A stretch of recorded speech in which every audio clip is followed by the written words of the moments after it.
Jerry? We're good, yeah. There you go. Right, yep, one. Yeah, I'm Cllr Owen Thompson. I'm the leader of Midlothian Council. I'm delighted to be here tonight, and I've been asked to say a few words on why we should all be voting SNP at the coming general election. For me, it's something that I've always done.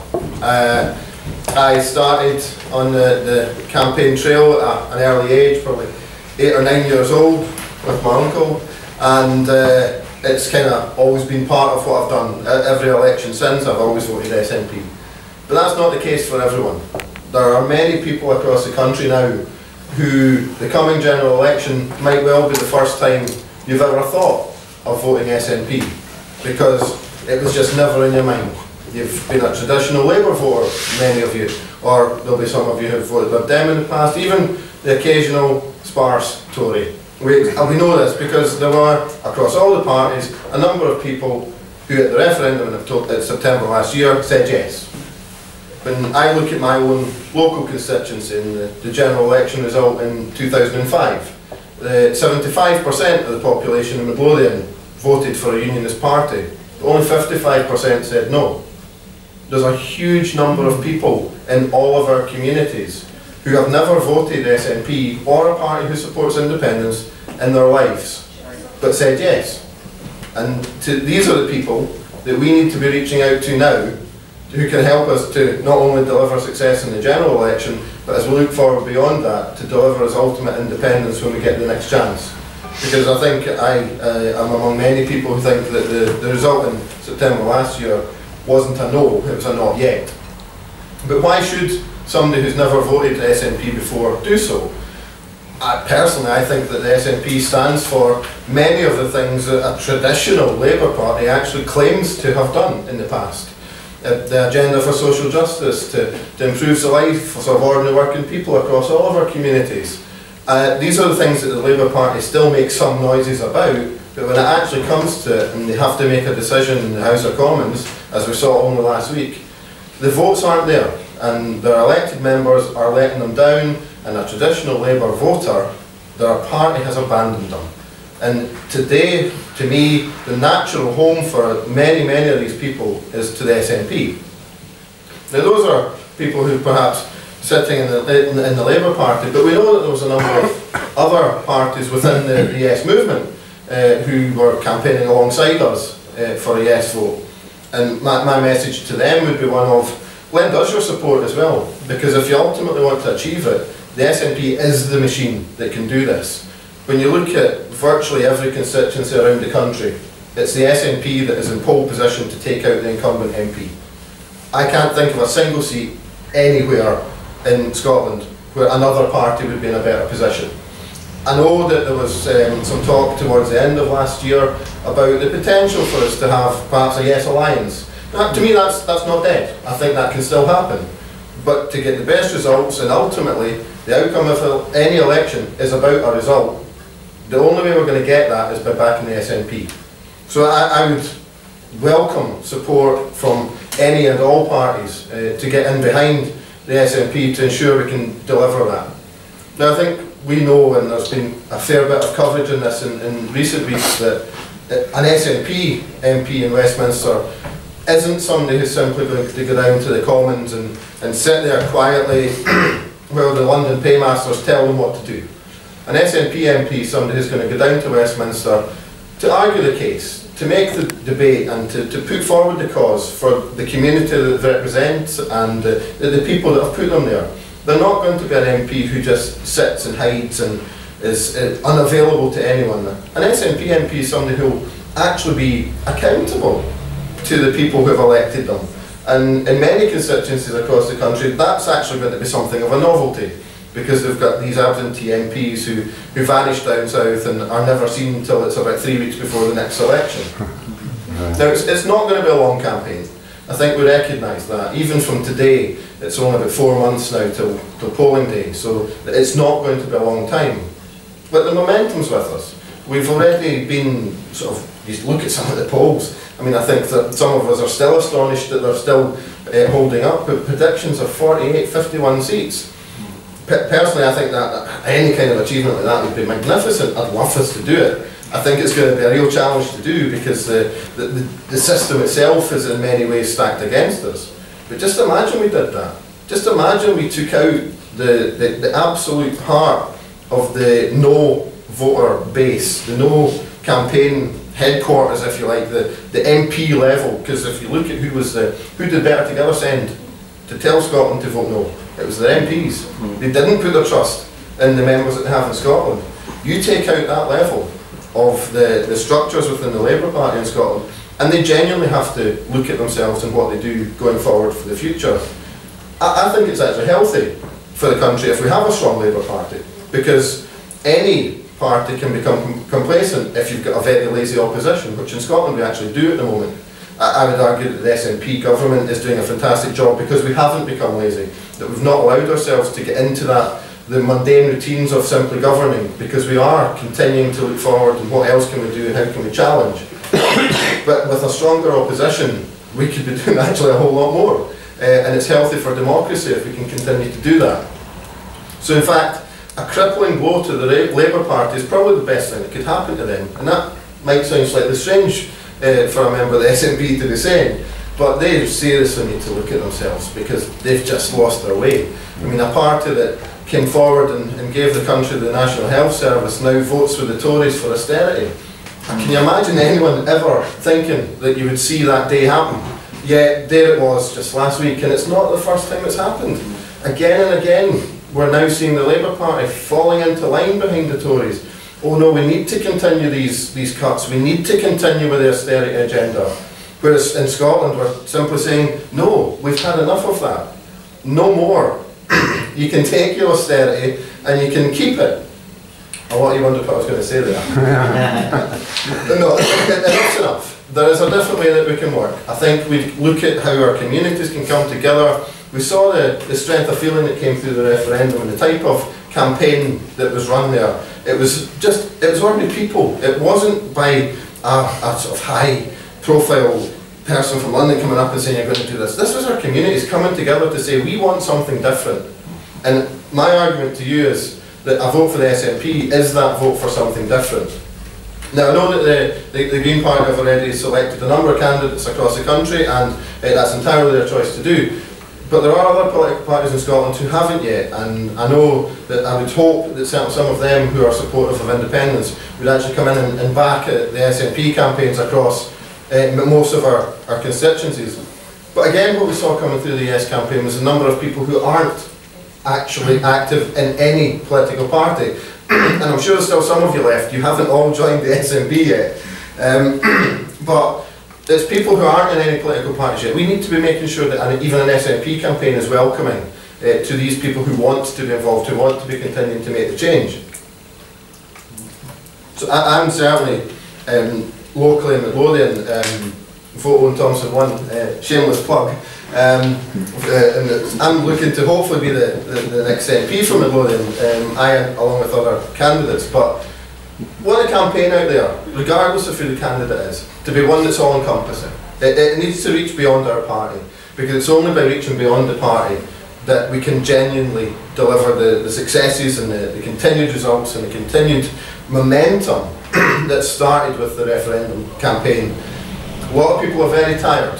I think we all know this, and I think that energy that was put into the referendum, it took a lot out of people. But I've also seen many people who just want to get back out there and want to get going. And we've got the opportunity now for the next 4 months to work it, to knock the doors, to have the conversations, and to continue making the arguments about why we should be making decisions here in Scotland.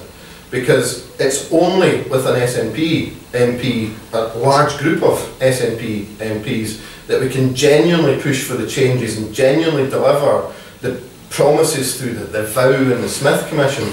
This doesn't go far enough, but it's a start. But we're already seeing the movements from the unionist parties on, oh well actually, oh that could be difficult, oh we need to incorporate the English laws as well there, we need to make sure that that's taken account at the same time.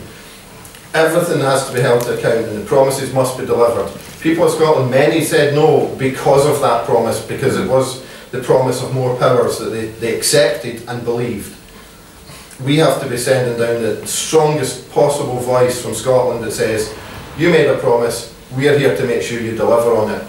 But at the same time, looking after the communities that they're elected to, because they're part of the community. It's not just something that happens to be a mechanism to get onto the gravy train every 5 years. So my message was, I am somebody who has always voted SNP. I am your sort of your polar opposite to your Labour member who would vote for the Labour Party no matter what. I recognise that, but I know that there are many out there who've never voted for us before, and it'll be a difficult step, but the first step was perhaps saying yes. Have a think about what made you come to that conclusion. Have a think about why you didn't simply fall in behind what the Labour Party told you, as has happened in communities across our country for generations. Think about why and what made you come to the conclusion that no, actually, we'd be better off if we took decisions for ourselves. We'd be better if we were independent as a nation and we were taking the decisions locally. Think about that process and look at what the SNP is offering you, because it's a plain and simple offer. I think you'll find that a lot of the items that made you come to the conclusion to say yes are the same things that will make you say you want to now lend your support to the SNP. We need to be taking that forward, we need to deliver, and May this year is our chance to send the loudest possible message back to London that we are not going away. So thank you very much.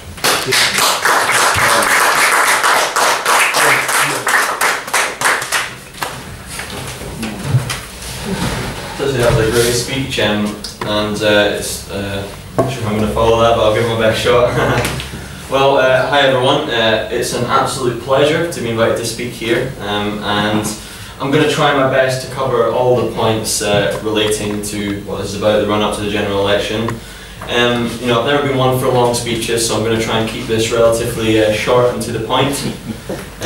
So, I mean, I'm not a politician, so I'm not going to be able to answer, you know, as many questions about the political aspects as well as Owen might at the end, but I'll certainly give it my best shot to answer any of your questions that you may have at the end. Well, I suppose I'll begin by talking about my involvement in the Yes movement and how I became so inspired by the passion and energy that I've seen throughout the Yes movement. Yeah, now in the beginning, when the referendum was announced, I was very dubious about the whole thing. I was a young 16-year-old living in Edinburgh, and I was generally disenfranchised with the whole idea of politics. I saw it as a sort of web of this deceit and lies, and these guys going about in suits down in Westminster, the Tories, and I never really enjoyed it, and I never really had any reason to want to pursue it. But the more I began to get involved in the Yes movement, the more I began to see what the Yes movement and the SNP were trying to achieve. The more my attitude towards politics began to change. I began to appreciate everything that the SNP and the Yes movement were trying to achieve in Scotland, while at the same time it turned my mind on to the corrupt and misrepresentative system down in Westminster that we hope to change by becoming independent. I began to attend several Yes rallies after that, and I got involved in many passionate debate with friends and relatives about the referendum, as I'm sure many of you probably have as well, in the run-up to the referendum. And at the end, I went on to speak at several political rallies, one in Glasgow and a couple in Edinburgh as well. Now, today we are talking about the Yes movement and how we can move forward in the run-up to the general election. Now, there has been a lot of talking points since September, so I'm going to try my best to cover all the areas, but I'm going to focus on what I know best, which is how we can encourage the people of the younger generation to take an interest and get involved in politics again. So, it's been a very roller coaster ride since the referendum. And I've seen people's hopes rise and fall daily. At the beginning, I think when the no vote was announced, there was a feeling of mourning in Scotland. I was on the bus to college. It it was about 8 AM the next day, and there were people crying on the bus on the way to college because of the no vote. And I think that I was very scared that the Yes movement, it would defragment and it would collapse with all these different groups forming, and I was very worried about it. But I think what we've seen since September has been absolutely amazing. It really has. The perseverance of the Yes movement, and I think this Yes Hub truly is testament to that. I think this really emphasises what this movement is all about. This Yes Hub, regular, ordinary people just working together to create a better country, and I think that is very inspiring. We've seen people cooperating in a way politically that I think this country has never seen before. And I would like to thank everyone in this room as well who has worked so hard for the Yes movement and continues to do so even in the rough few months after the referendum. Now, today I'm going to be talking about what's next. Now, as I'm sure you're all aware, the general elections are fast approaching, and all the opinion polls so far are pointing towards a very tight match between the Labour and the Conservatives. Now, I don't want to speculate, but we are most likely looking at a very similar event to what happened in the last elections, which was a hung parliament, which was the Labour and the Tories both got a similar amount of votes, and it wasn't sure what way was going to go either way. And I think this time round, that's where we come in. And I think this is the first time in the history of our nation that the people of Scotland could actually make a difference again in the political process. The Better Together campaign often like to throw around the expression, that the referendum is the most important decision Scotland's ever going to have to make in its life. And I mean, I know I said that a few times. I'm sure some of you may have said that, the most important decision. But in thinking about it, I think actually that's quite condescending. It's quite a condescending indictment to the Scots. And I think everything we've seen in the advent of the referendum and in the past few months has proven that we're going to be making many more important decisions in the future, and that does bring us to the topic at hand, which is the general election. We are on the run-up to the most significant general election that Scotland will ever have to make. We have a choice now, and all the polls are pointing this way, to kick out the Red Tories, formerly known as Labour, from Scotland, and fill their seats with an overwhelming SNP majority. Scotland's voted Labour at every Westminster election since 1955, but for 38 of those years we've been subjected to Tory governments that we didn't vote for. And it's all of our jobs to make sure that people don't make that same mistake again. And that is why I think by backing the SNP in the upcoming elections, we, the little nation of Scotland, could hold the balance of power over the parties down in England. Now, I'd hazard a guess in saying that everyone here in this room today, I'd hazard a guess to say that we all share one common goal. We wouldn't be sitting in this room today if we didn't want Scotland to be an independent country, I'm sure. For me, this is and always will be a #1 goal. I think you didn't see the suffragettes giving up on fighting for women's rights just because someone told them it wasn't a viable option.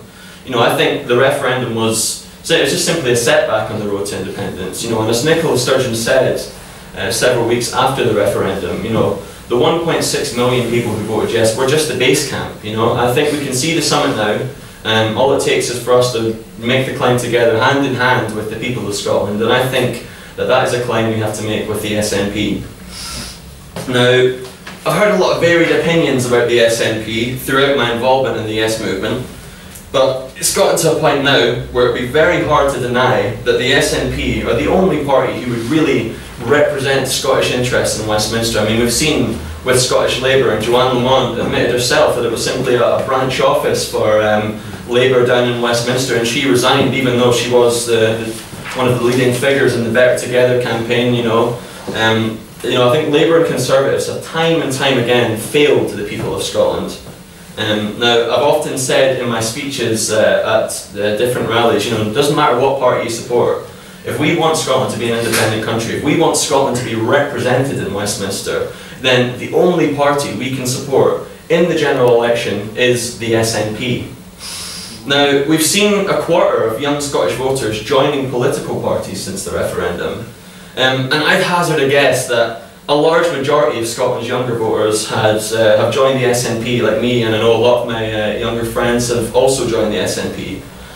And I think it's up to everyone, you know, young and old, to encourage younger voters to take more of an active role in politics. And I think a very good way to encourage a young person to get involved in the political process would be to join, you know, student associations. Personally, I'm a member of the SNP students.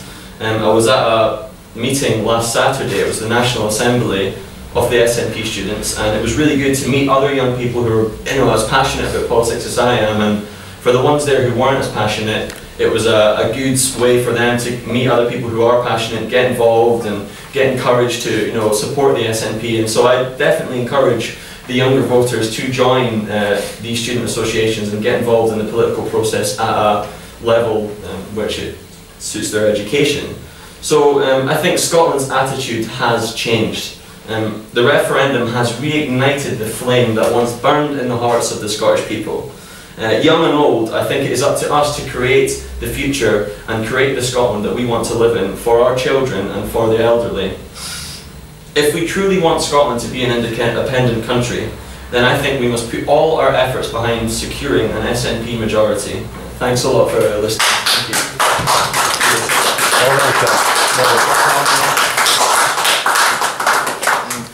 If anyone's got any questions, yeah, feel free to go ahead and answer.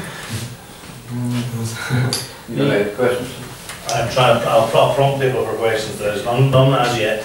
John, would you agree that for me, we need to slightly play down the independence kind of priority and fight on local and national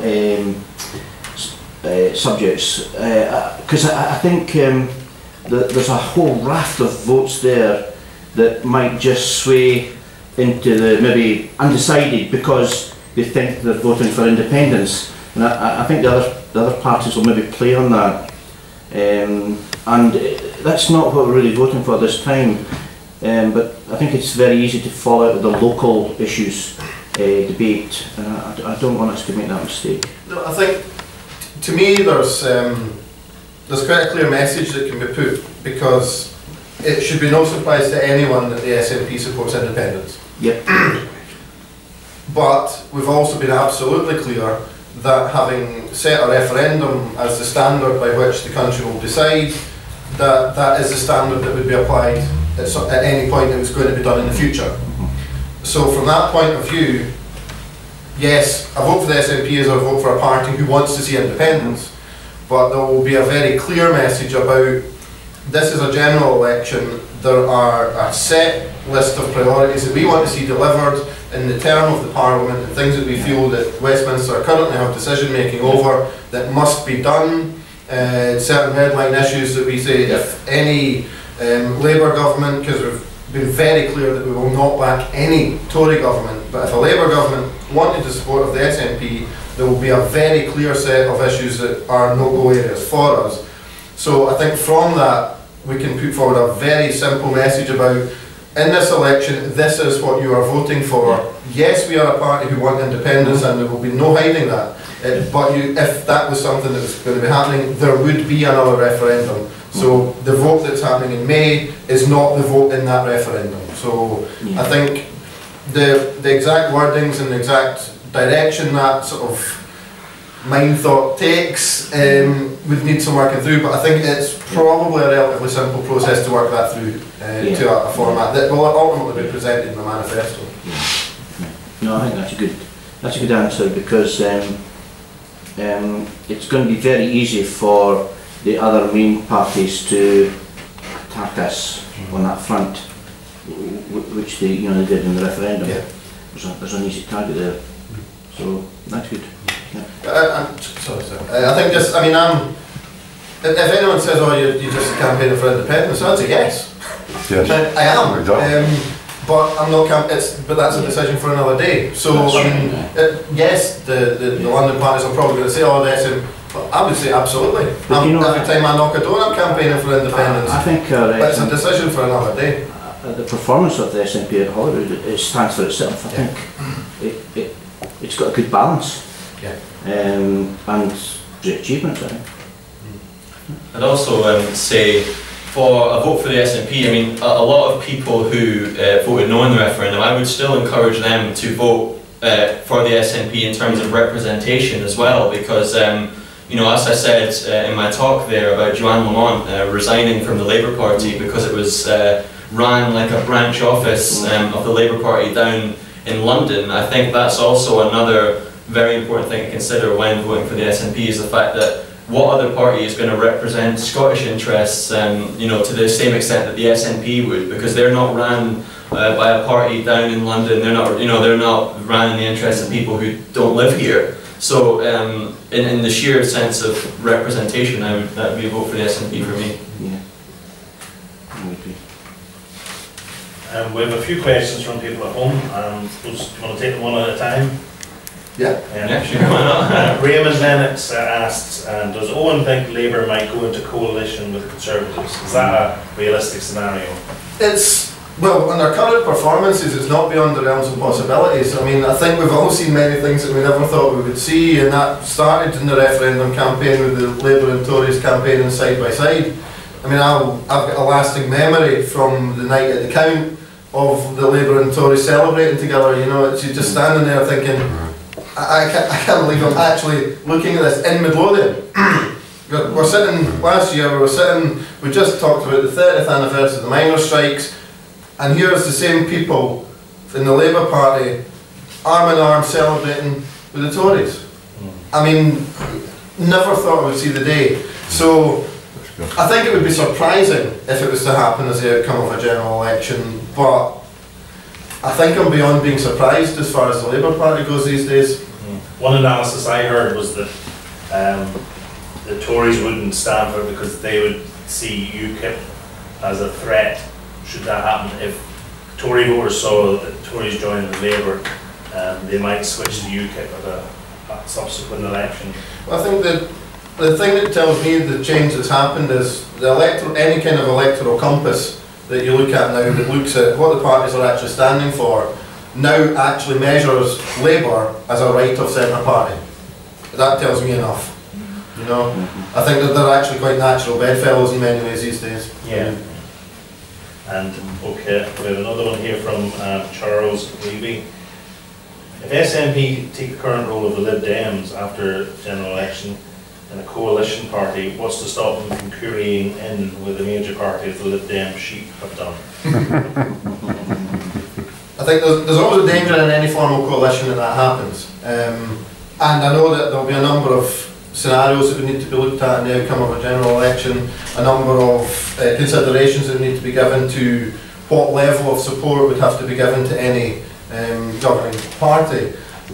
Personally, my view is that I think a supply and confidence type arrangement would actually work far better than a formal coalition, because that way you're dealing on issues by issues, and given so many items are reserved to Westminster, and you've got the devolved issues for Scotland, actually having a formal coalition where we couldn't actually be taking part on the stuff that was devolved because that's our position could lead to some difficulty. So supply and confidence, where you deal with issues one at a time, issue by issue, lends itself to a stronger position, both from the point of view of what we can get, but also you sort of hold back on that sort of being pulled right into the sort of the formal, or the sort of the fact, the way the Lib Dems are now, the sort of, they're just getting blamed for everything and getting none of the credit for the limited things that they've managed to achieve. So. Yeah, I mean, I think also I'd like to add about the idea of an SNP Labour coalition. I mean, Nicola Sturgeon said that she wouldn't enter a coalition with Labour unless Trident was to be removed.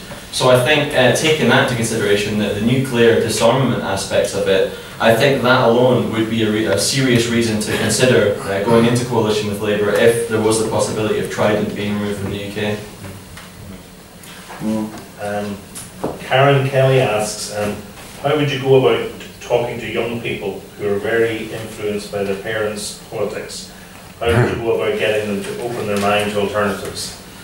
I'd say engage them on issues that they are that they experience, you know, issues in school, and I think, you know, at a young age it is easy to be influenced by your parents, and it's easy to fall in line. But I'd say take them out of their comfort zone, ask them questions about politics where they're forced to answer in a way in which it challenges their beliefs, and you can break them out the mold set by the parents. I mean, I was kind of opposite to that. I wasn't so much just conditioned by my parents and politically. I was completely at odds with everything that politics was about. I disagreed with it, and I hated politics when I was younger. And it's through getting involved in the Yes movement, seeing the passion or the energy that came with that. So I'd maybe say encourage younger voters, as I said in my talk, to get involved with other young people who think the same, and I'd say chat with other young people their age that are interested in things like that. I can't claim anymore really to be a young person, although I am the youngest council leader in Scotland. I'll hold on to that one as long as I can. I think one of the biggest problems historically has been elected members who talk down to young people. I think there's an automatic assumption that a young person doesn't understand the issues. I see that. When we've seen through the referendum and the engagement of young people across Scotland, that the young people very clearly were able to grasp the issues and put forward the arguments as well, and sometimes far better than people 2, 3, 4 times their age. So I don't think the ability to be involved in politics or to understand politics or to be involved is a matter of age. I think it's a matter of willingness, and just there's a job for the politicians, there's a job for the political parties in not simply talking down to young people, but to actually just engage, and for young people to not be hesitant and come and ask the questions. I mean, there's no such thing as a stupid question. Just ask us. If you've got something in your mind that you want to know the answer to, ask us. I mean, you can probably get in touch with most of the parties online. I mean, we are certainly both online. Drop us a question if you want, Facebook, Twitter. I mean, there's any number of ways people can engage, and it's on whatever level you're comfortable with. Definitely, yeah, I definitely agree with the aspects of politicians talking down. That was a big problem I had with it. I saw it as something very separate from myself, and these guys in suits, like I said before, and I didn't see it as something I could easily connect with, and I think that I definitely agree with that aspect. And as it says here, a quarter of young Scottish voters from the age 16 to 17 have joined political parties, so it does show that attitudes in Scotland are changing, especially in the younger generations. I think people are... Oh, go on. I like to play politics hard. I like a hard edge to our politics. And what I see here, and I hear it amongst the questions that are being asked, is a kind of, we're really playing the Westminster game here. The Westminster game is simple. There's an establishment there which used to be aristocratic, then it was Tory, and then it was Labour, with the Liberals hanging on around the coattails of people, about to be extinguished completely at some point in the near future. But why should we play the Westminster game? Because these boys are basically, as I say, establishment orientated. They are career politicians. You can easily cross the chamber from one side to the other and back again, or join another party, then fragment that party, but they're still there. The hats change, the people don't. Why should we play that game? We should play a game, I believe, where we are at Westminster only to get independence. Otherwise, why are we here? Why are we sitting here? Now, if we, in addition to this, have a kind of flim-flam approach to this election where we are watering down independence, our fantastic brand, independence, we've built that up over the last 50 years from nothing, zilch. Why should we dilute that in any way? As I see it, we in fact should be perturbing, disturbing, causing problems in Westminster, not playing the game. What do you think of that? I mean, absolutely. I think we don't want to be watering down our commitment to independence at all. I absolutely agree with that. I also would tend to agree that we need to be going down there to shake things up, because ultimately that's what it needs. The system at Westminster has resulted in a situation where there's a serious lack of trust in politicians, there's a serious lack of trust in the whole process. We've got an opportunity to change, and it's to take the arguments to the core, to take it right into the centre, to put the arguments where they are the establishment, and to take it directly to the establishment, because I think it's by doing that that we suddenly make them sit up and pay attention, that we win these arguments and we make the advances that we need, so that when we get to the next time that the people of Scotland have a say, we do what happened between 79 and 97. We move from the just lost out to overwhelming majority, and we make the progress that we need to do to actually deliver. I'll take independence by any means I can get it. So it's a case of what's open to us at any given time, what are the avenues, where are the arguments, and how do we take them forward. But I think it's by moving it forward, because we need to bring the people with us. That's ultimately what we need. And the arguments are there, the arguments are solid, but not enough were convinced last year. I'm absolutely convinced that by following this process through, by the time we do it again, there will be a 70% yes. Yeah, I agree. I definitely think, I mean, I agree with what you're saying. Independence is for me, the number one goal as well, but I think that securing an SNP majority, although we're going into the belly of the beast, I think we are still, through that, getting one step closer to what we want, which is ultimately independence. I agree with that completely. And I think that, like Owen said, we definitely would shake things up if the Tories see a flood of Scottish faces coming down from the north and filling Westminster with a whole new brand of politician, which is the SNP candidates who have been shaped by the referendum campaign, and with that, these fresh new ideas that they've seen through the grassroots movement of the Yes movement and being involved with other people. I think I agree, independence is the number one goal. It's something that we should all look towards, and I agree that Westminster is also misrepresentative, but I think that it would be a step closer if we did get a SNP majority. Just on a tag on to that, because I was going to ask a question similar to that. I think we have a tremendous opportunity to use the ongoing Yes movement without the umbrella that was always so positive and always on the upbeat, etc. Yeah. There's a feeling amongst some of the Yes groups there that there is a route to campaign in a slightly edgier manner.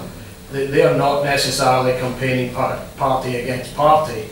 They're campaigning on a much broader message. So I think we have a route there to where the Yes groups will come forward to continue.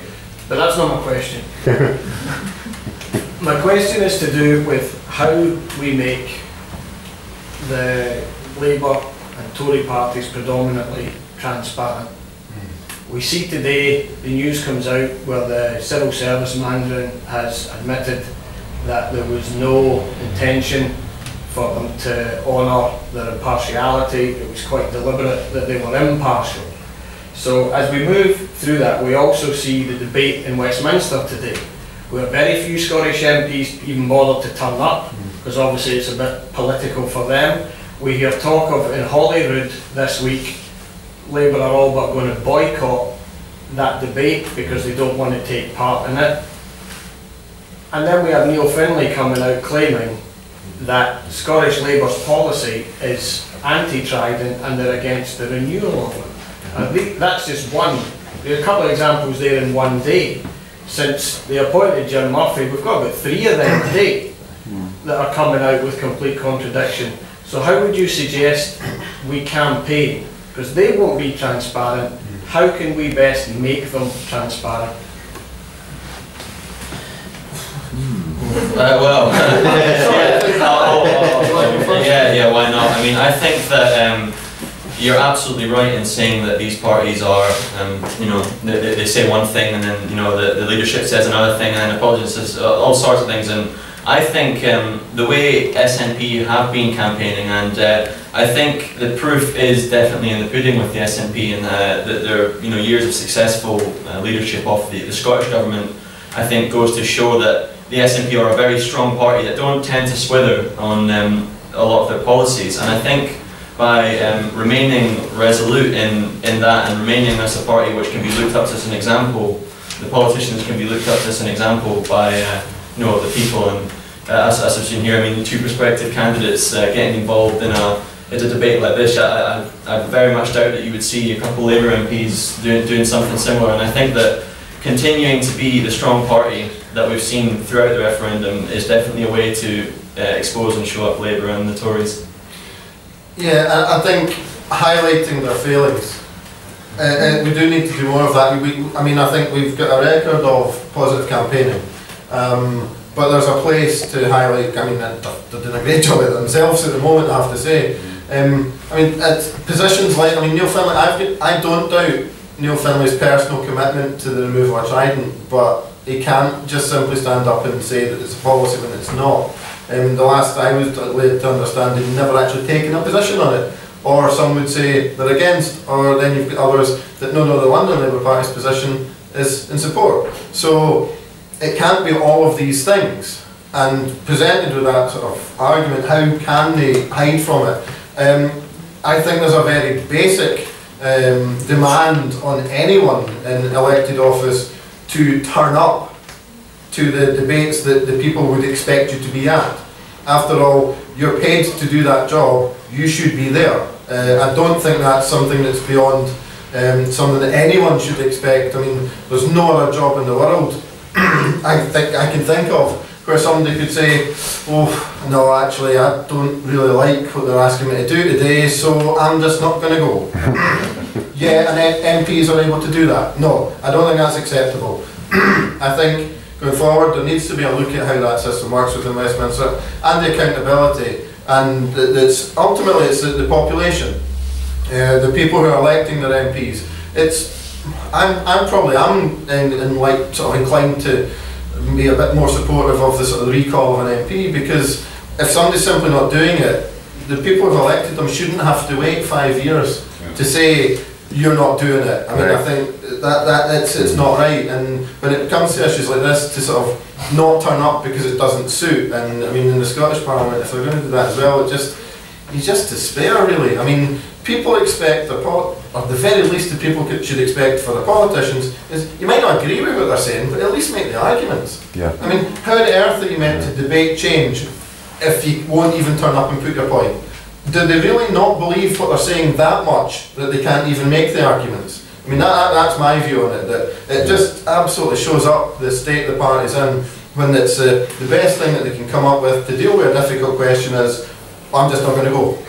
You know, it's an absolute shambles. Now, as I said, I think there are a number of people in the Scottish Labour Party who probably still are anti-nuclear. I think this must be horrifically difficult for them, and I would hate to be in that position. If the SNP were taking a position on something that I'd campaigned for decades on, and suddenly the party position was the opposite to my views, I don't know what I would do. But it must be very difficult for them. But simply not turning up isn't the answer. No. There's another couple of comments.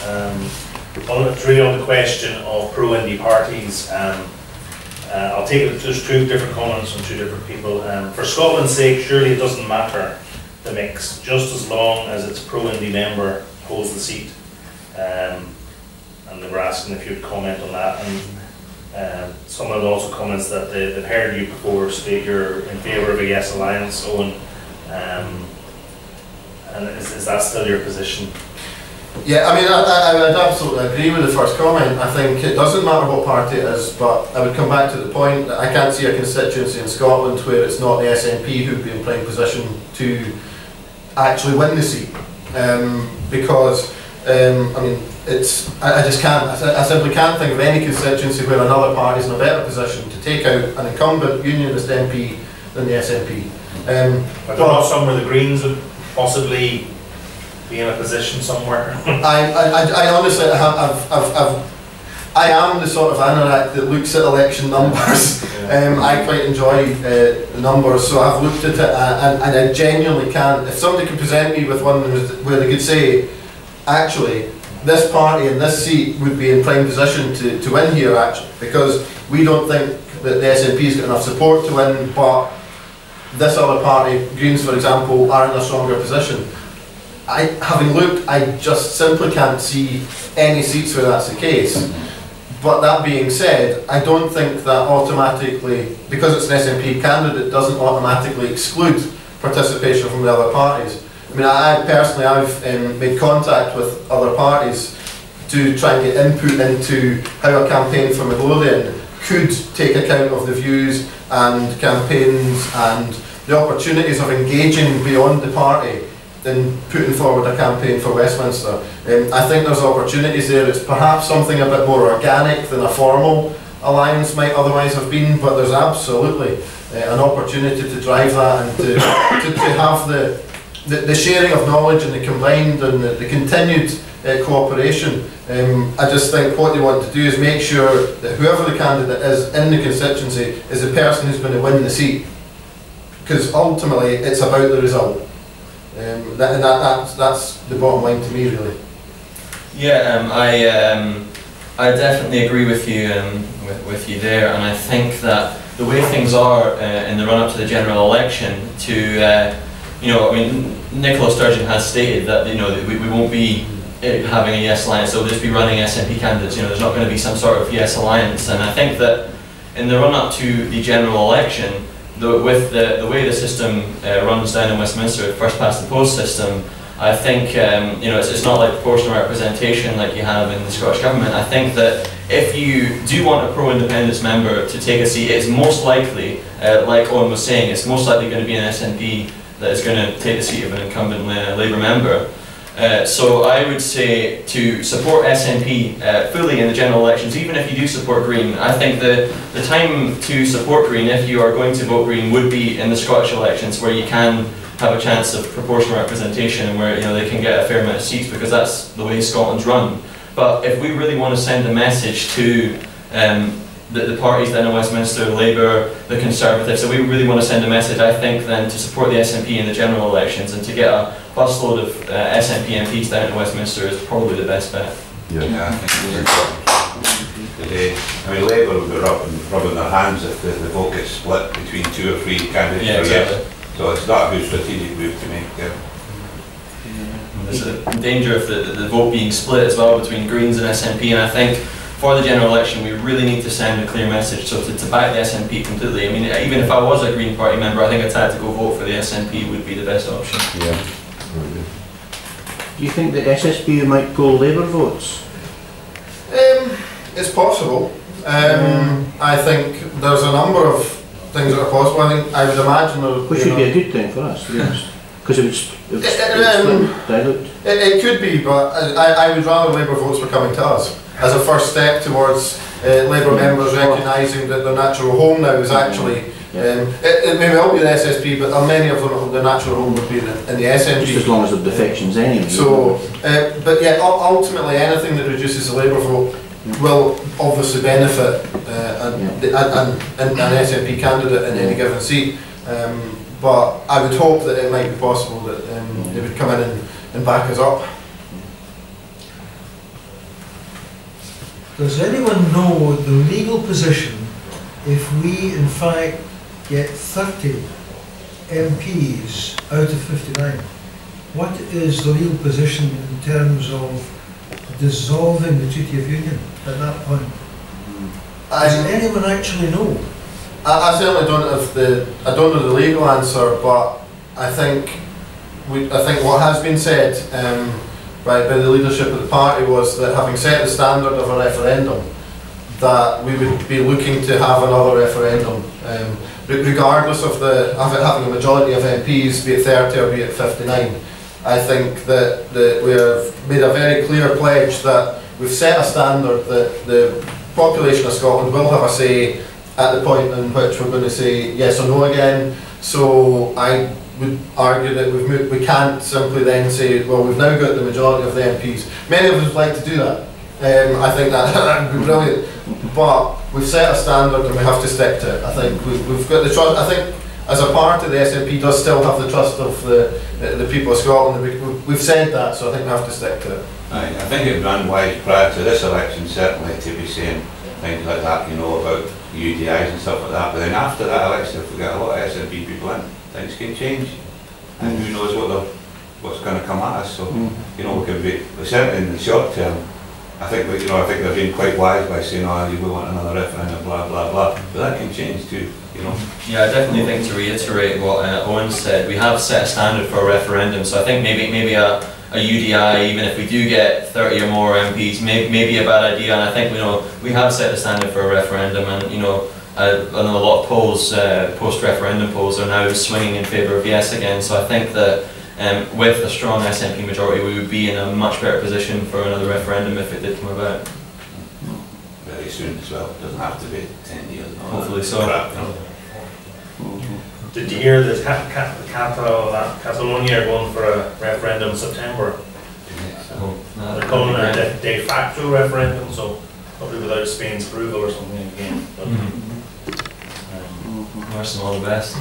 I think this is it. I think when you look at the situation in Catalonia, as difficult as things are for us, at least we were able to do it where it would have been legally binding.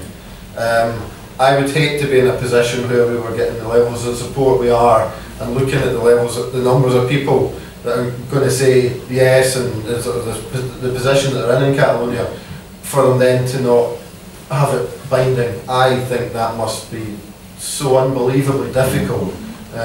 So as much as there's many difficulties, I think it's very clear that if the people of Scotland say yes, we get it. I think there can be no doubt about that now. That's my question actually.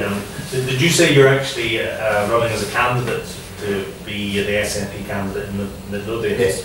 Are you able to talk about that? Is It wouldn't, not appropriate? It wouldn't necessarily be fair in the others, so okay. I can answer maybe general points, but well, a more of a social question, because it's interesting hearing from different constituencies how, because it's as Sam said, a lot of these candidates have been thrown up from the Yes movement, and it's a fresh politics. How are you all getting on socially, would be my question. I have to say, I can only speak from the experience in Midlothian, but all the candidates in Midlothian are getting on very well. There's a real positivity about, regardless of who it is, we're all piling behind. So hopefully that's the case across the country, and I don't see any reason why it wouldn't be. So it's always difficult because you're obviously standing against people, but there's no need to be nasty when it's your own party, you know. So I think from that point of view, I think it can be a very positive thing because it can help to bring together a team as well.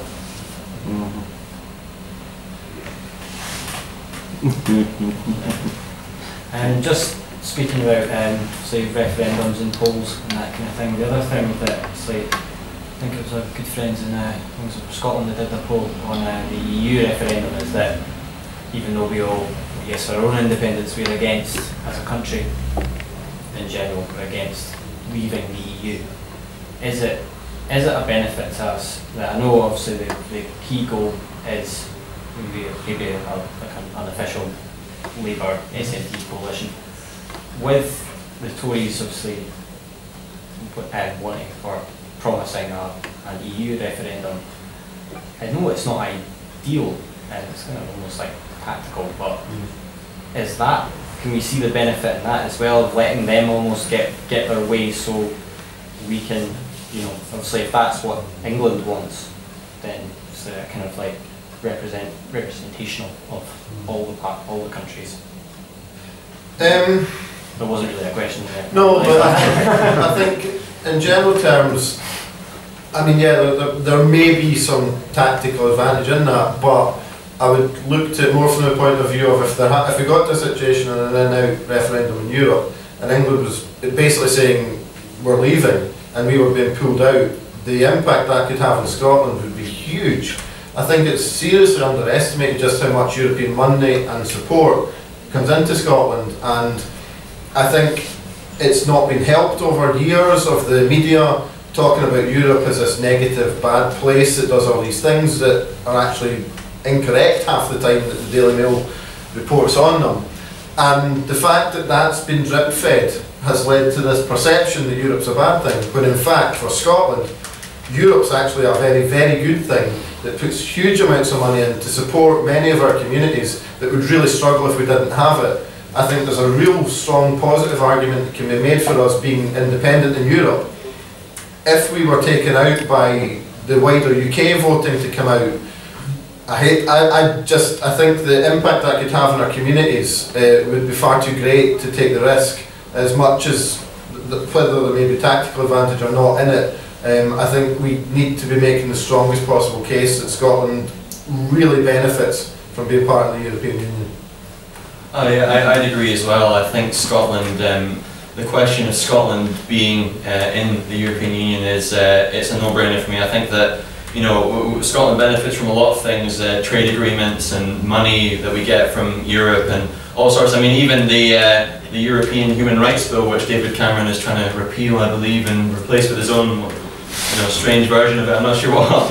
But yes, I think that in relation to Scotland's position in Europe, I think we should fight as much as we can to stay in Europe. And if there is a referendum on the UK leaving Europe, I also think there should be a referendum on Scotland leaving the UK to be part of Europe at the same time. I know Nicola Sturgeon's said that before as well. Yeah, I think that would draw a lot of the no voters into the yes camp as well. Yeah.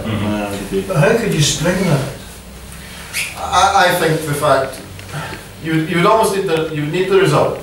I think you would need the result of the out referendum in Europe, and in that scenario where you had England saying out and Scotland saying in, there's a fundamental change there that says, right, that's it, there's a referendum on Scottish independence now, because we can't take the risks of coming out through the negotiations that you're going to go into to withdraw UK from Europe. Scotland cannot take those risks, and because there's been a fundamental change, we want another referendum now. I think it gives a progression that's natural, that would accommodate the will of the two nations. Perhaps in that sense as well, the fear of not being in Europe might be greater than the fear of being an independent country within Europe at the same time. So I'd say no voters would probably be most likely to vote yes, with the possibility of not being in Europe if they didn't. Going to hit them in the pocket. Yeah.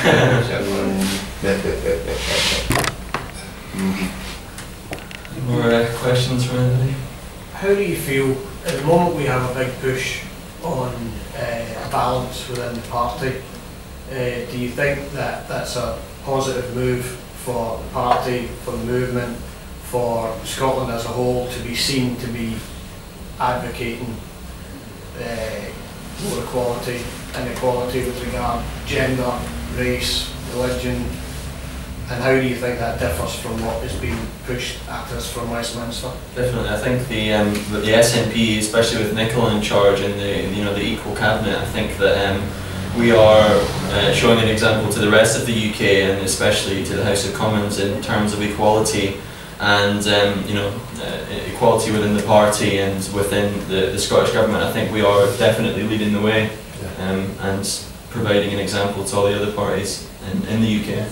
I think it's a positive step, but we do need to be mindful that it needs to be the full range of equalities. It's not simply equalities on gender, or as you say, on race, on sexuality, on disability as well. I think we need to be clear that we are an open and embracing party. We are welcoming of all members from any background at all. I think encouragement is being put in place to persuade and help and support new members to come forward to consider themselves for election, because it's often the case that it's the loudest voices in the past have perhaps moved through to be in those positions. And I mean, I got elected because I was last man standing, I think, when it came to my by-election. In some senses, not a joke, but when I got elected, it was that, right, we've got a by-election coming up, right, Owen, would you stand? We need to have somebody to stand. No, I'm not doing that. I can't commit the time. Well, come on, Owen, would you do it? No, I can't commit the time. I've got another job, I'm working. And eventually, the third time of asking, they said, "Come on, you're not going to win. We just need a good candidate who can put up a good performance." I said, "Look, if I stand, I'm going to win." And they all laughed at me. And well, here I am, and the rest is history. But we've come on so far from that point. I mean, I can remember elections where you would look around and go, "Oh, we just need a name on the paper because it's a paper candidate. We're never going to win it. We just need to put somebody forward." We're not in that world anymore. Anytime the SNP stands for election now, there's a serious chance we're going to win it on whatever level that's at.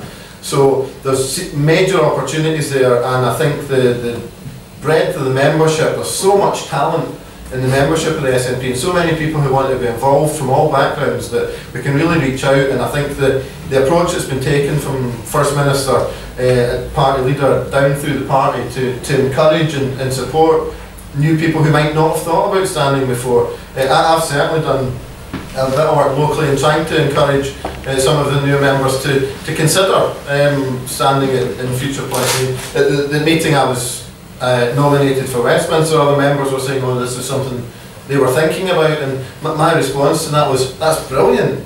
I think as many of the members as possible should get themselves assessed, get into headquarters, because not only does it mean that you could potentially be considered for election, but the learning experience that goes with that of just the structures and how elections work and all the rest of it. I think we can do so much to encourage the party membership to get involved and be more involved, and that can only be a good thing for the whole of society." Yeah.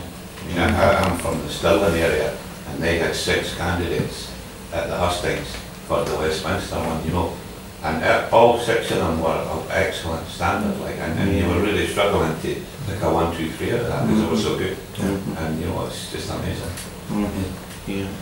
I'm from Edinburgh Southern as well, and what amazed me at the various meetings we've had, and some of these were the usual mundane business meetings. I could, looking around, I could only identify about 1 in 4 people. I didn't know who the others were at all. Now, when I also heard some of them speak, the new people speak, I thought, gosh, there's a drive in here that we haven't had for 25 years. And the other thing that occurred to me was, is this the SNP that I actually joined? Or is this a new party I'm looking at? You know, because one guy actually, when we're talking about how we gave the social party, the socialists, a voice in things. And you'll remember this, you were there. There was a lot of discussion, and one guy stood up and said, "Look, I'm not here to water down independence. I joined this party last week for independence only, and if it's not going to be that, I'm out." And you go, "Oh, what is this about? Now, are we in a new party situation here? Because I have no idea. We've got over 350 people in our branch.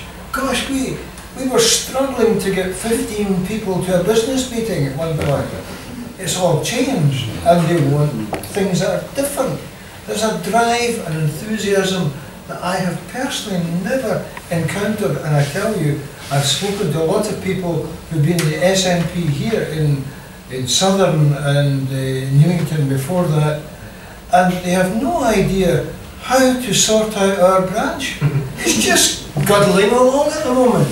So are we in a different, almost a different party? Can I jump in and answer that? I'm actually the organiser for Edinburgh Southern. I know you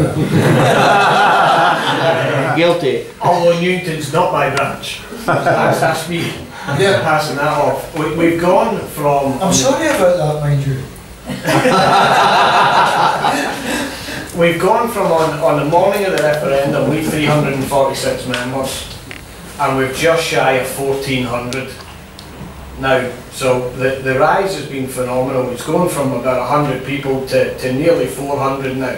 Yes. And we have to hold our hands up at branch level to say, do you know, we're not quite equipped for this. We're not quite used to, we had a massive surge on the back of the referendum. Those first meetings, everywhere we went, these people queued out the door, we were throwing tables out and piling more chairs in, and naturally I think that's weaned a wee bit.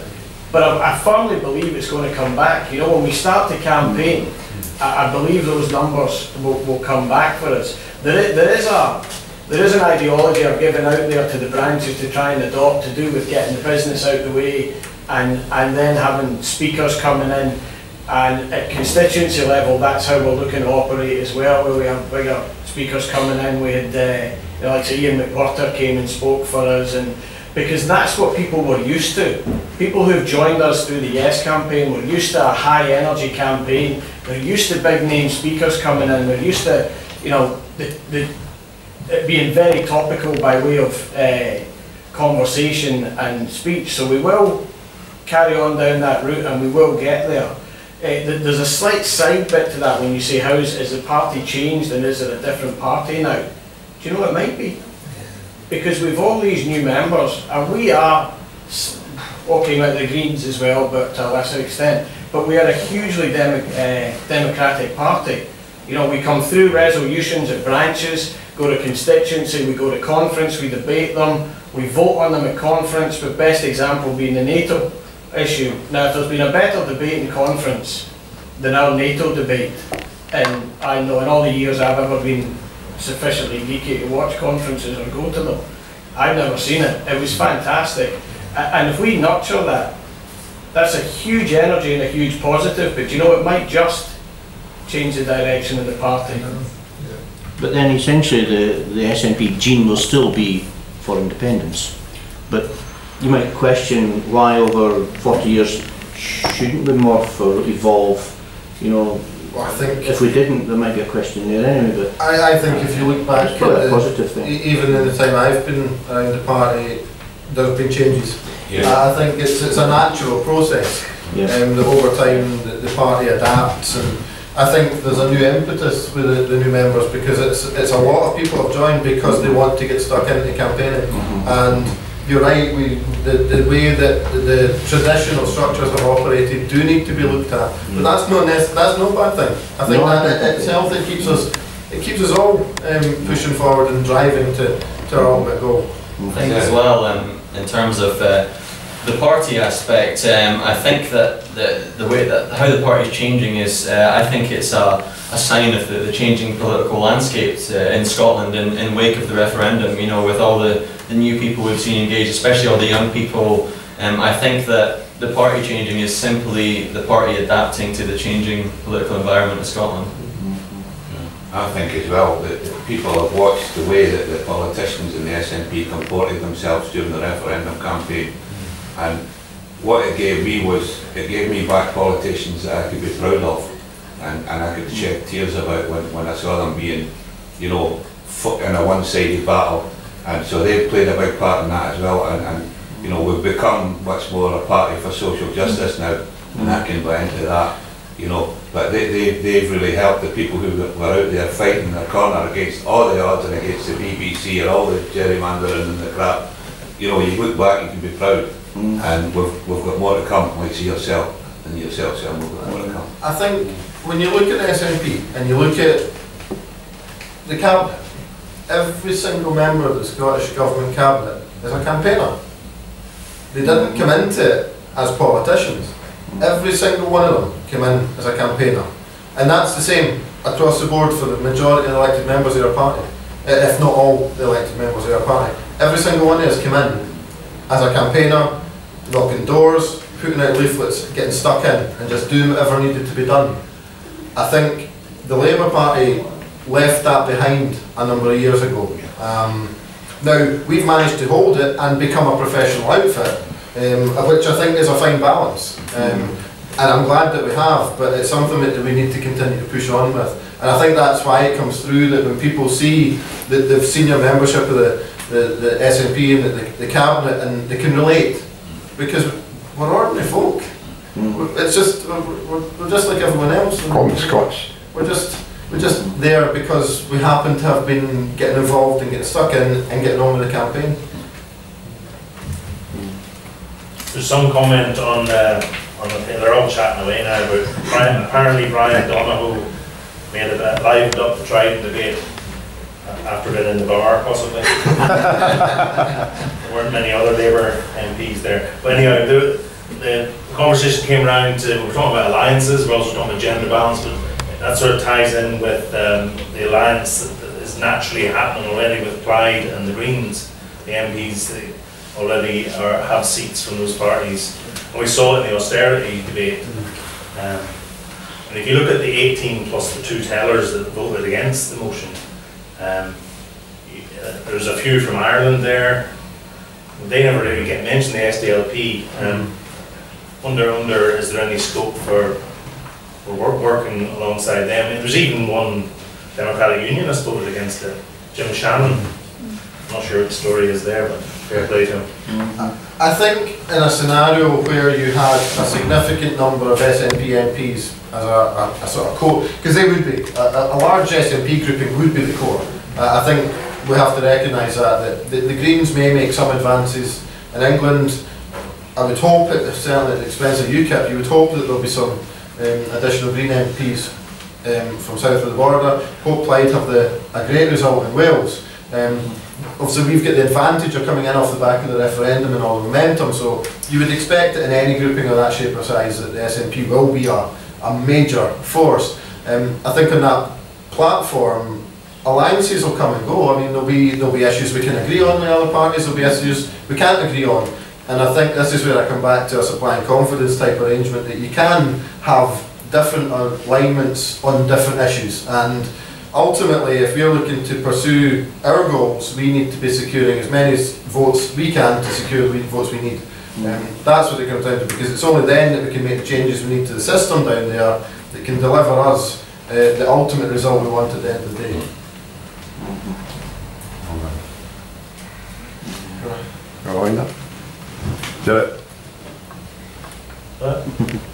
Just one question then.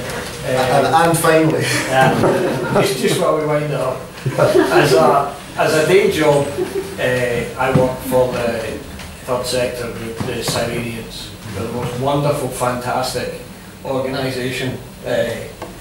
So I'm slightly strange in that the 2 things I want to do in my life, I would be absolutely delighted if I was out of a job, because that means we don't have homelessness, we don't have food banks, and we have no need for them. Second to that, I seek to be the candidate for Edinburgh South to go to Westminster, and that'll make me even happier when I'm out of a job, because we have independence. I just want to ask Owen, if he's successful and he's the candidate and he gets to Westminster, what are you going to do once you're unemployed? I look forward to that day. I think we'll all be very happy when we see the back of MPs in Scotland, that's for sure. Good point. Thank you very much, gentlemen. Yeah. Thank you. Thank you.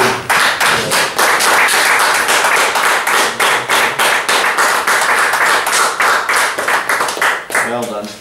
Thank you very much indeed. Whatever, thanks for watching, and we'll see you tomorrow night. Good night. Good on you. Thank you.